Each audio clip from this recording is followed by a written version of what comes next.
नमस्कार मित्रों, मेरा नाम पवन गोस्वामी है। मेरा जन्मदिन कल मनाया गया।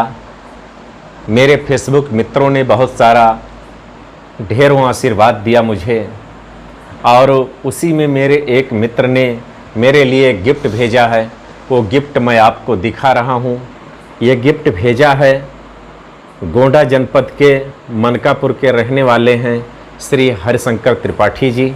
उन्होंने ये भेजा है गिफ्ट। अब इसमें क्या है हम ये खोलेंगे। उसके पहले मैं आपको बता दूं कि मैं उत्तर प्रदेश के गोंडा जनपद का रहने वाला हूं और पेशे से मैं अध्यापक हूं।